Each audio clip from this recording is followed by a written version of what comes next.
Mare? O pare, tanghaling tapat palakad-lakad ka. Pwede ba kitang maistorbo saglit? Ano ba yun pare? Halika, pasok ka. Inutusan ako ni kumare mo, Mare.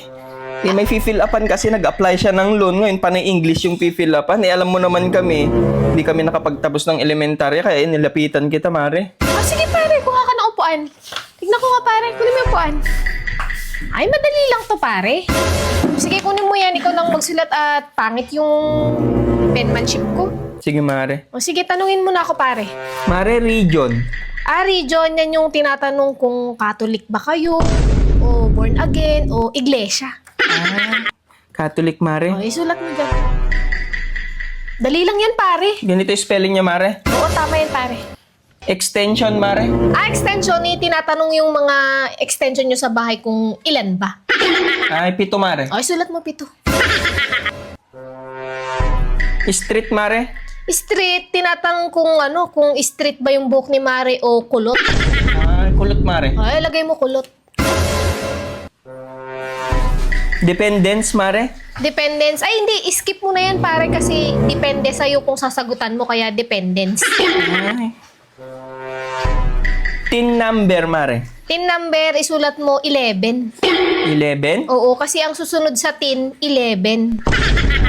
Ganun. Tin 11. Citizenship, Mare. Citizenship, senior. Senior? Oo. Senior. Tama ba ito, Mare?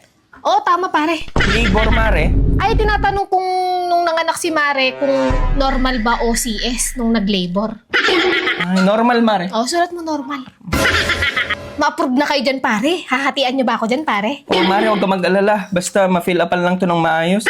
Zip code, Mare. Ayan yung sa pinagtatrabahoan ni Mare kung ilan ba ang sip-sip na katrabaho niya, kaya sip code. 4 sila, Mare. Ay, sulat mo 4. Mga sip-sip kasi sila. Purpose, Mare. Purpose, tinatanong dyan kung nakapag-purpose ka na ba kay Mare bago kayo kinasal. Ay, oo, Mare. Tapos na. Yes ka mo na lang. Yung sex, Mare. Ay, tinatanong kung kailan ang huling sex nyo ni Mare. Kagabi, Mare. Ay, sulat mo last night. Last night. Yun lang naman, Mare. Uy, lang pala pare. Sigurado ma-approve yan, pare. Sige, Mare. Salamat, ha? Pare, yung hati ko dyan ha, pag Oo, na-approve yung loan nyo ha. Oo, wag ka mag-alala. Salamat, Mare. Sige pare, walang anuman. English major ako eh.